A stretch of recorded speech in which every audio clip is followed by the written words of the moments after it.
Adolf, thank you so much for coming through and gracing us with your presence and giving us sharing us with us your legacy. And that's the whole, idea for today. It's just to get a bit of a glimpse of you and what you can offer. Now, you've been coming to me for quite a number of months, if not years. And whenever we have conversations, it's always enlightening for me, and I always feel like I gain something out of it. And I thought, what if we could at least get a glimpse and record this for people who are like-minded to witness this. And I thought, why not share it with the world or those who are willing to listen. So thank you so much for coming through. Really appreciate it. It's a pleasure, and thanks for having me, even with my croaky voice. But yes, it's a pleasure, and it's lovely to just share. If there's anything people can use and I can be of assistance, then only a pleasure. No, thank you. So I thought to start things off, I would love us to play a bit of a game. And the game goes along the lines of, given your background, your motivational speaker, and so much more to your repertoire, I thought I'm going to test that ability right now. So put you a bit on the spot, but I thought I'm going to give you a word. So I'm going to mention a word, and from that word, I want you to give a 2-minute spiel on how a motivational talk on a particular word that I'm going to give you. So it'll be anything along the lines of, and the first word would be enough. Can I leave now? I have a feeling you're going to do well. And so the first word that I'll give to you is enough. What would you, if you were to give a 2-minute motivational speech on enough, what would that look like for you? Enough is commonly, I would say, doing what needs to be done to get the job done so that it doesn't need to be repeated in any way whatsoever. So when you've done enough, nothing else should need to be done to that particular thing. Now, most people would argue with me and say enough is, in today's times, it's a just-in-time world at the moment. People arrive just in time or a little late. In my value system, just in time is a half an hour early. So it's a whole value system that is changing. And just enough has taken over from my best. Okay, so I'll do just enough to get by, and that's all I'm really worried about. I'm not looking to give any more than thing. And if I can get away with just this little bit, so be it. And it's the fundamental principle that makes the difference between the achiever and the non-achiever, or the ordinary achiever. So you get people that go, and typically in my life I've wanted to kill a couple of people simply because I ask them to do something and then they say to me, it's not in my job description. Now, that created in me the need to add a line at the bottom of every job description, wherever I worked, with how many staff I ever had. And that bottom line said, and or anything else that the boss may ask me to do. So you go and say, help me move this desk, and they said, it's not in my job description. Yeah. It's there. And that's the difference. You see the difference? Commonly, with enough, is I go to work for work's sake. I go to work for a boss. I go to work to I suppose in 50% of cases, in reality, to enjoy what I'm doing. Because most people don't, okay, enjoy what they're doing. Yeah. They do it because they have to.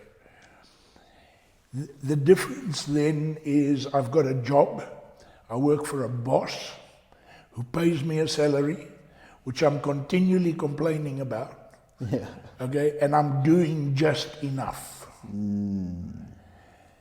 Whereas I took a different view, and I try and teach people to take a different view, and that different view is I work for Adolf Kestner PT1 Limited.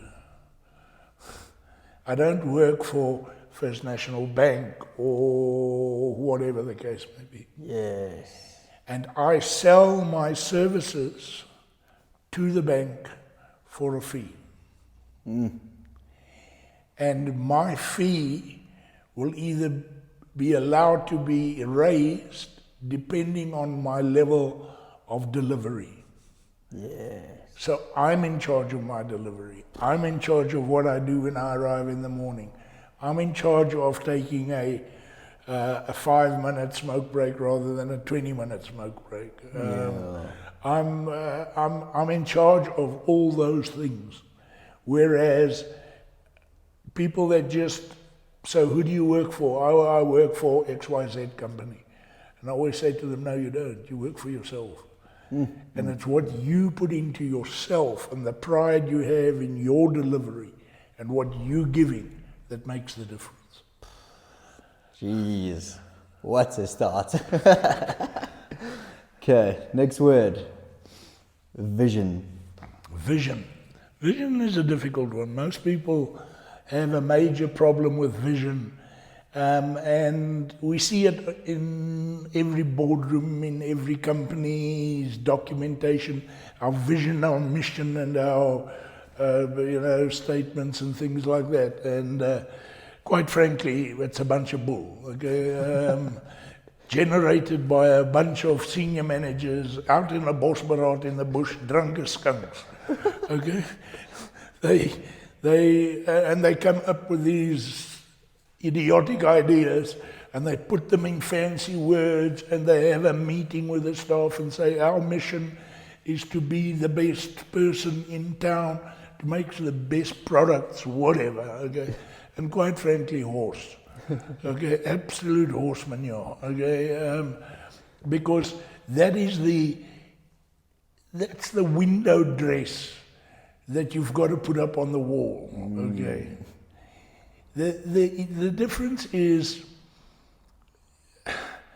there's an old story of Nordstrom, a clothing store in America, in New York. And this guy walks into Nordstrom with 4 brand new motor vehicle tires. Okay? And he puts them down on the counter. And he says to the guy, I don't like these tires, will you please refund me? Because that's Nordstrom's policy. Okay, if you don't like it and you return it in good condition, you'll get refunded. And this guy looks at him like this, and he doesn't say too much, but in his brain he's saying, we don't sell tires, but it's not in our inventory. But he says, please just hold on, and he goes to the back and he phones the nearest dealership, and he says, how much are a set of tires? Okay.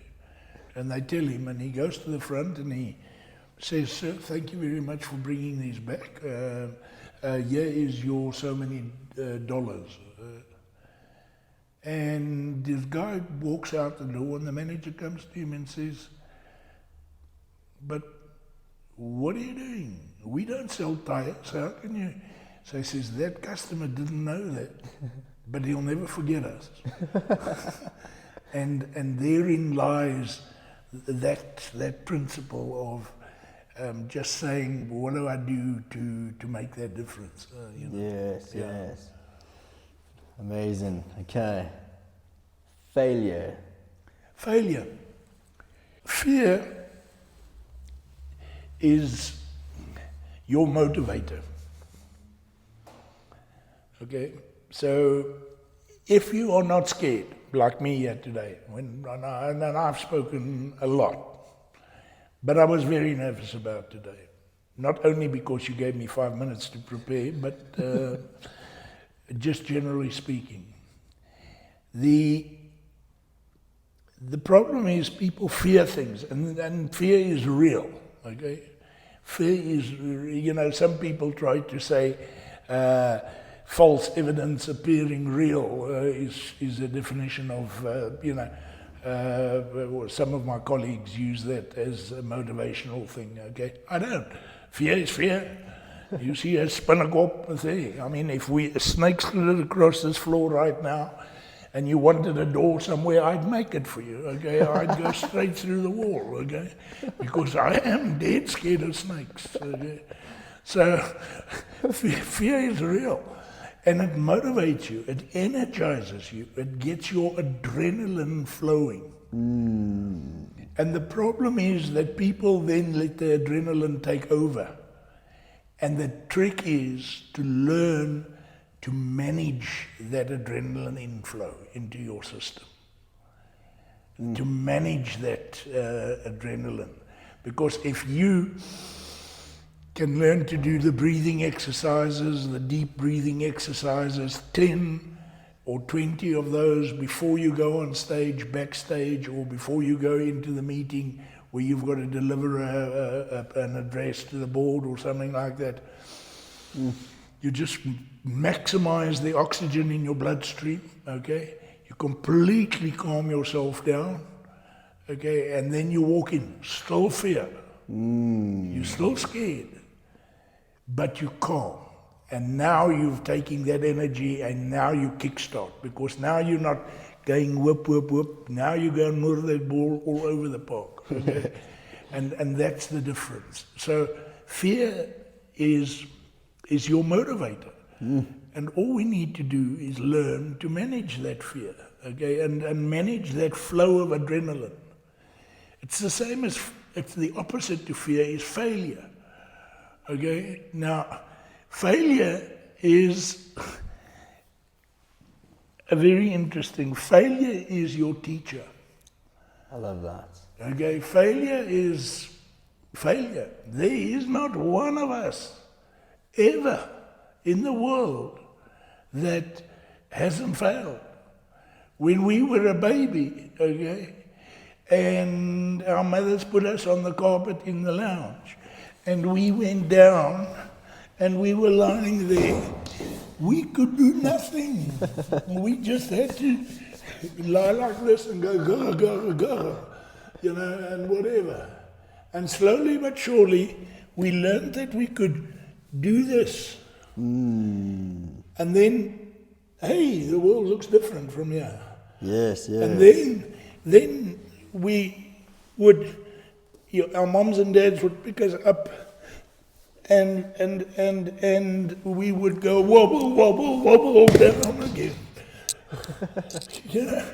And we would fall, and we would get up again, and we would realize that if we stood still for a little while, we didn't fall. Yes. And then we learned to hold on to something, okay?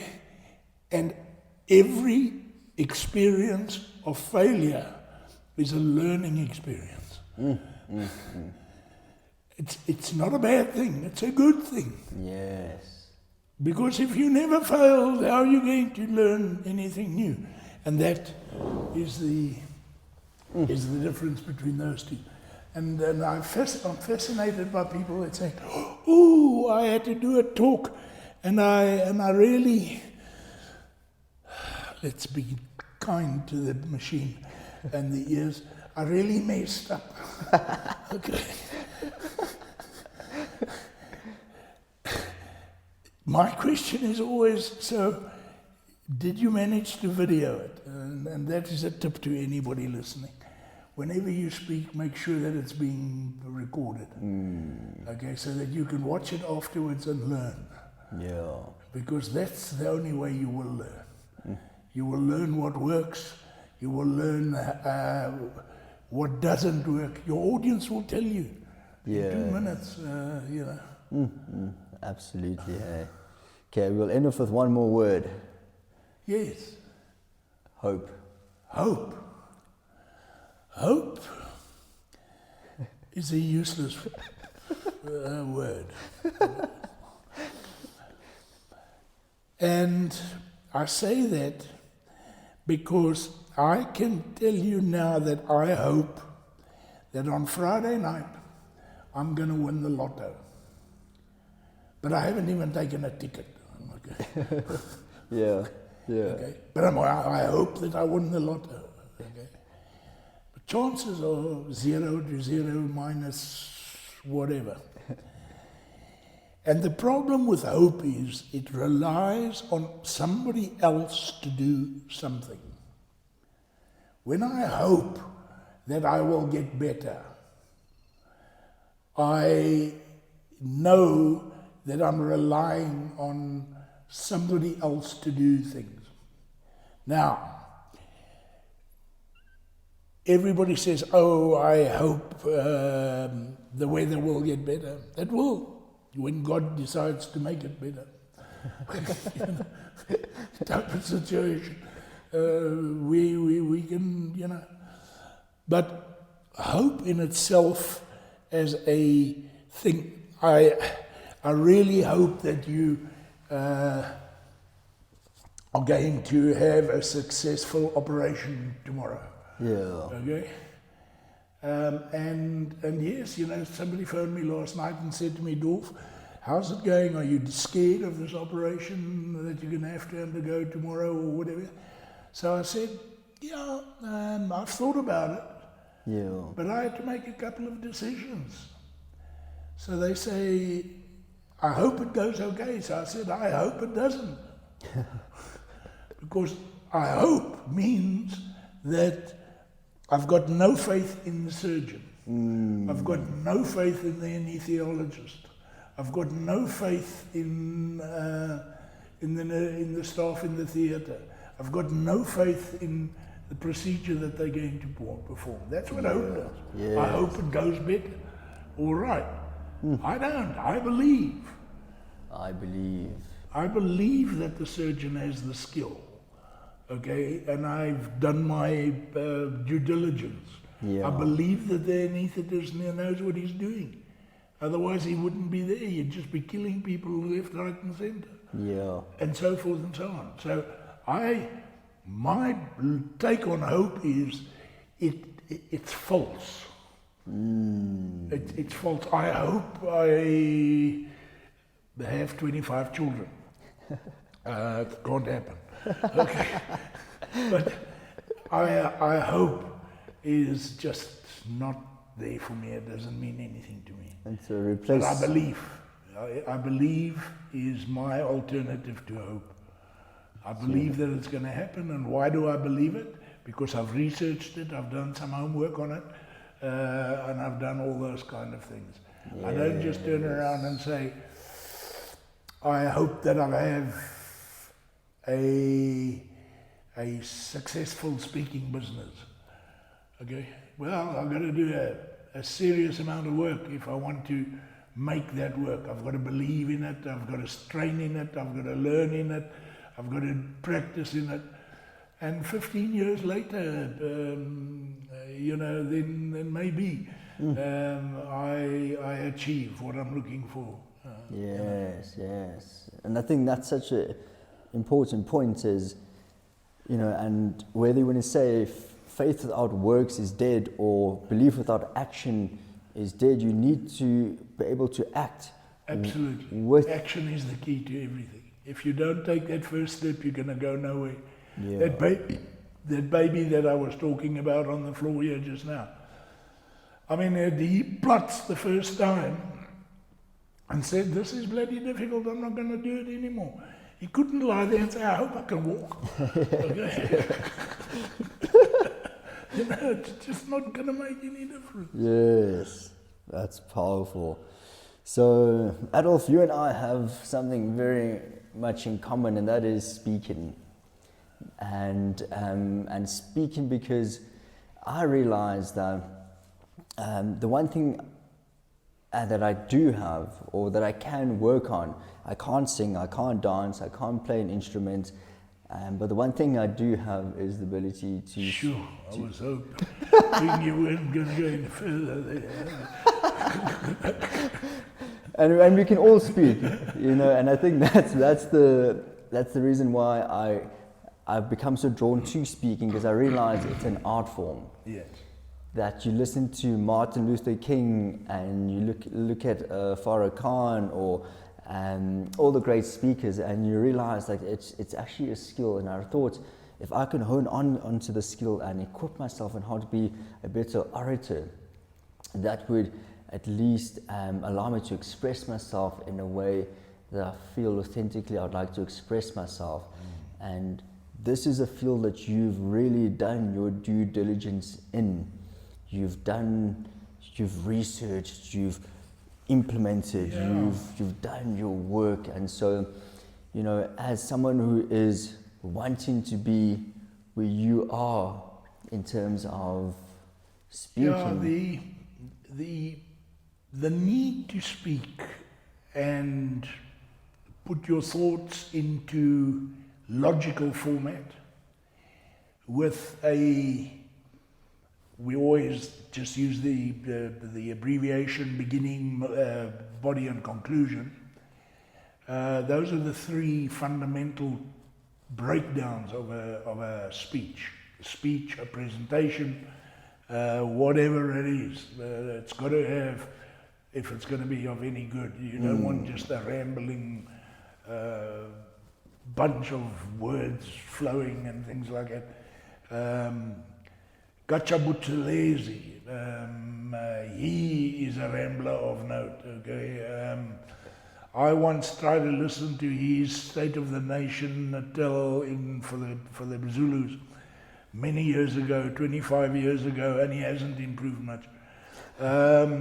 And he spoke for 3.5 hours, and I still don't know what he said, you know, and things like that. Yeah. Now, I mention him by name, but he's known for that, you know, he's known for that. So, what does it take to be a good speaker? And I grabbed a little note here, and I said to myself, okay, what can we do? You see, there are 9 phases to speaking, and it depends which phase you are in and where you want to go to. Okay? So the first phase is speech and presentation, writing and development. So how do you go about writing and developing a speech? Yeah. And or a presentation, and or whatever it is, a lesson, a training, or whatever the case may be. Yeah. So that's your first step. And the key question you must always ask yourself, in fact it should be on the top of your screen or your whiteboard or wherever it is. What does the customer want? What does the audience want from this speech? Yes. Because if you're talking for the sake of talking, you're going to be a very poor speaker. Okay? Yeah. You're not going to make a lot of money. Yeah. You can develop a couple of speeches and or training courses and or whatever. But if there's nobody that wants to listen to them, then, you know, hello, tough luck. Yeah. Type of thing. So the first is you need to learn how to write and the speech. Yeah. I think I brought an outline here. Yeah, there you go. There you go. So here you have, and I'll just hold it like this for the camera. Here you have your attention grabber. So you're going to write a speech. Okay? Yeah. So the very first thing is, how am I going to grab their attention? They've either come from their offices to the boardroom to hear you speak. In their brains, they've got everything that's lying on their desk now, what they've just been doing and what they need to do after your talk. Yes. So they have got master major clutter in their brains. It's like a garbage can. Yeah. Okay? So you have to get their attention. Okay, so one day I had to do a presentation on a new card that I developed as part of the marketing team at Westbank. And I got hold of the full general management team was there. And they all came in, and on their desks I had 2 elastic bands, you know, those rubber bands. Yeah, yeah. And it was amazing. Yeah, people are 60 years old, and the first thing they do is point it at somebody else, you know, and pull it as if they're going to shoot them and whatever they go. Yeah. Like, you know, hello, you know, you're 60 years old. In any case, they were there, and nobody knew why they were there, you know, so... I turned around and I walked in, and Neville Nightingale, the MD at the time, turned around and said to me, "So Dolph, what have you got for us?" So I said, "I would like you to take those elastic bands and put them around your socks over here." Okay. And everybody looked at me as if I was crazy. And I took mine and I did it. And did the other one. Unfortunately, Neville was a kind of go that would go with you, you know. Yeah, yeah. So he got up and did it. So everybody got up and did it. Yeah. So I said, well, the reason that I wanted you to do that is because I'm going to present to you something that's going to knock your socks off. Are you with me? Okay. So what did I do? I broke their whole thought pattern. Okay. Yes. So the whole thought pattern was broken. No longer were they were thinking about these stupid elastic bands around there, and then they started getting them off, and then they let them go, and it shocked them, and all those kind of things. So, Yes. but I had their attention, and that's what I needed. It took 2 minutes, took 1.5 minutes, but I had their attention. Cleared their minds, vacuum clean. Yeah. Okay. Now I could go and do my introduction. Okay. And the introduction is about 10% of the total length of your talk. It is normally something that you can rattle off like a parrot, but don't sound like a parrot. You've got to put life into it, but you know it well. The rest of your talk is going to be 5 or 6 stories, and you can kind of bullshit your way through them, you know, but your key thing is the opening, because you've got their attention. Now you're going to introduce them. And for adults, in an hour's talk, the attention span is about 10 to 12 minutes in the beginning. Then they go into doze mode, okay? They go into this doze mode over here. So that's a high attention. And then they go brrrr, until you say, and in conclusion. Yeah. Then they wake up again, vish, and the attention is right with you again. It's like it's getting to an end, you know. So you have your introduction, then you have your body, 5 to 7 stories, never, fewer the better, 5 is good, okay. Children can handle up to about 10 different things, okay. Adults, 5, 6 kind of capacity. Okay. You might have a genius somewhere and he can take 7, okay. But don't try and give too many. Then you have your summary and conclusion, and that your body takes about 75% of your speech. Okay. So you've taken 10 for the opening, okay, introduction, 75% for your thing, and then you get to your summary, and you always got to summarize, okay.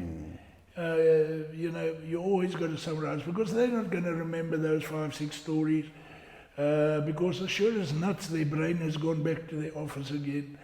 You know, if they're over 60 they want to sleep. Okay, so never book a board meeting after lunch. Yes, thanks for nodding like this, you know. Thing. And then your very last thing, like your call to action, I mean like your wow Attention introduction, grabber, yeah. attention grabber, then you get to your call to action.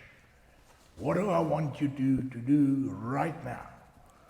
And that's the giveaway.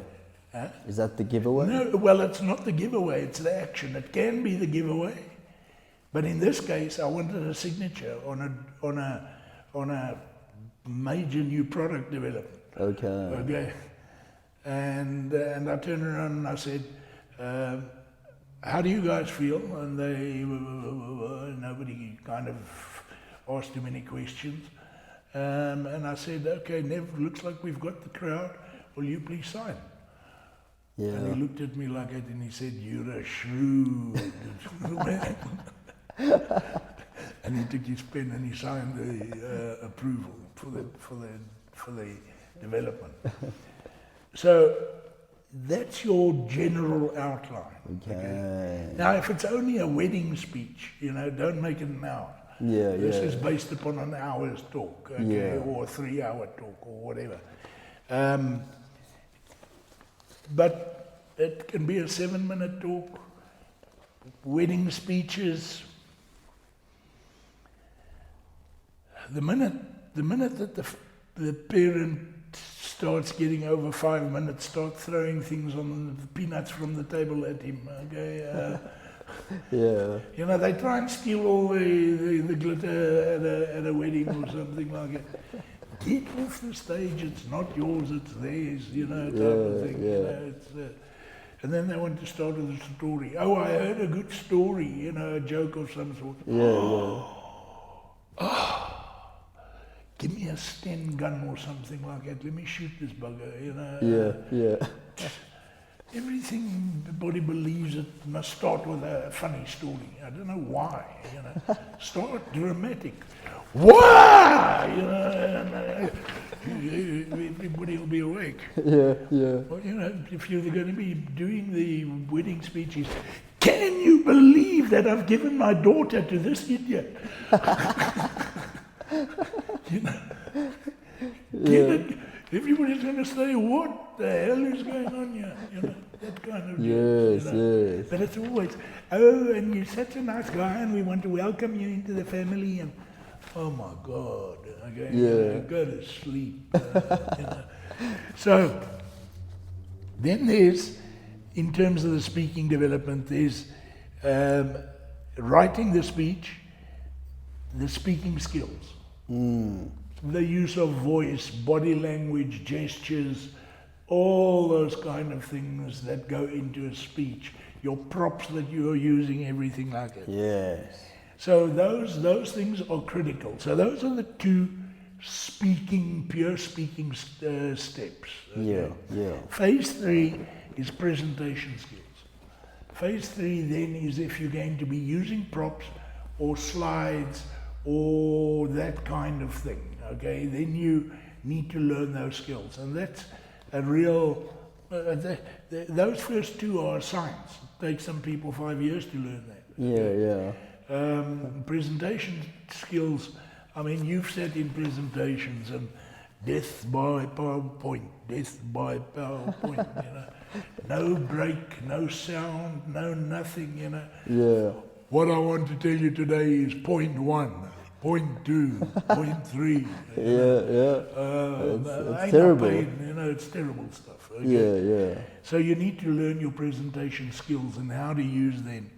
Then you need to learn at the next level, the introduction of multimedia. So you need to introduce, and certainly with a voice like I've got at the moment, a microphone is critical, okay? Otherwise I can't be heard. Before I had my mishap, I could be heard in an open air theatre, well, at a football field, quite happily across the football field. Yeah. Okay, but I've lost that. Okay, that is gone. Yeah. So after you've kind of mastered multimedia skills, and these days it's not an option. Yeah. I went to a political meeting the other day, and the guy that was running the meeting, there must have been 100 of us in the room, and he stands up in the speaking, he says, "Can you hear me?" And he's got a mic, the oak standing next to him with a mic. He says, "No, I don't use that." So I shouted from the back of the audience, I said, "Use it! It's your friend, not your enemy." Okay? For goodness sake, wherever you can, use a microphone. Yes. Because you can do with a microphone what you cannot do just speaking to 600 people. You can get that whisper, and a whisper is better than a shout. Okay, a microphone is an absolute tool. It's magnificent. Okay, so then you might want to spread out your wings as both a manager and a speaker, and get into facilitation skills. Okay, and facilitation skills is a very specific set skills in the speaking world. Facilitators talk, depending on what kind of thing, but generally speaking, facilitators talk 40%, 50% of the time. Okay. And the people talk more. So you facilitating discussion between multiple people on stage or with the audience and things like that. You've got to be firm and fair. Type of situation, because you can't give one guy 5 minutes and the next guy 2. And then shut him up or something, even if you don't like what he's saying. So then you get specific skills, technical presentations. Like typically you could, for argument's sake, decide that you're going to develop a training course for people in your industry and allied industries to explain to them the real scope of a biokineticist and what it can and can't do and things like that. Now, that's a specific skill. So you can't just stand up here and say your left abdomen will move now if you breathe like that. Okay, it's not going to happen. You want to have a skeleton here, you want to have a picture of the body, you want to say, "Hey, I'm asking you to do this now. You don't think it's doing anything, but actually it's working up here." Okay,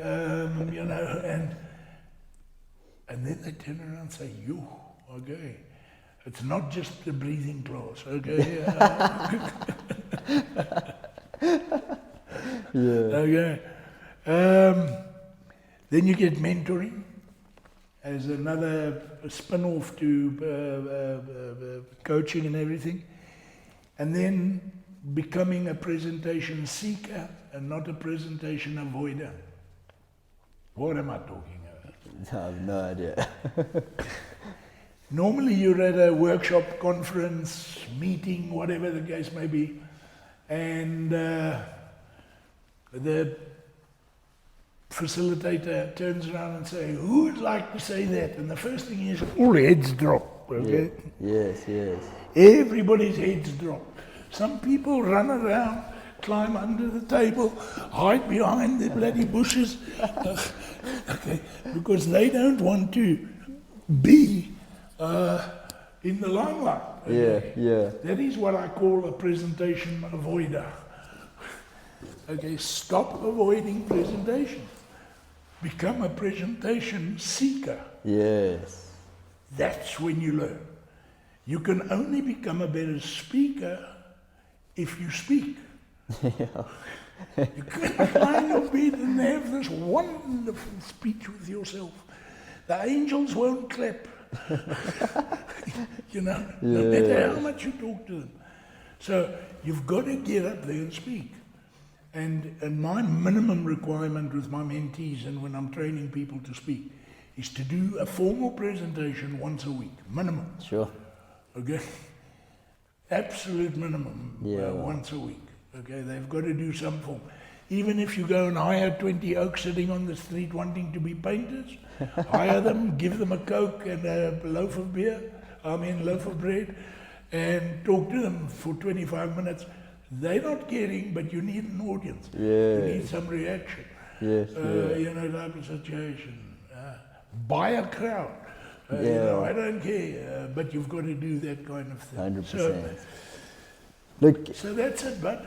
I think just to sort of end things off, and I think we definitely need a lot more time. This is never going to cut it, and I knew that. So basically, knowing who you are, I knew we needed like a whole day just to speak about this sort of stuff. But I'll say this, that the one thing that I've always admired about you is your storytelling.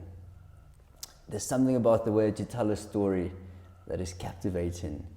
And I feel like there was a story that you told me the other day, and I felt like I was in that moment with you there as you describing the story. And that's when I realized, you know what, that is something that I would want to aspire to be, is to be able to tell a story and convey the message, convey the story in a way that makes the audience feel like they're in that moment. And maybe if you could give maybe a word of advice or a way of telling a story where the audience or the person who aspires to tell the story can captivate the audience. Because for me, it's all about storytelling. And it is, okay? And I brought along, because what that we chatted about the other day, and this is a presentation that I do, and it's called The Golden Thread. Okay, and it's called The Golden Thread, and it's because 88% of us in our whole life will only achieve what our parents have achieved. Okay, 10% of us will achieve a little bit more. Okay, and 2% will be the Bill Gateses of this world, and Elon Musk's and things like that. That's all. Yeah. So you want to be able to tell a story. What is that story?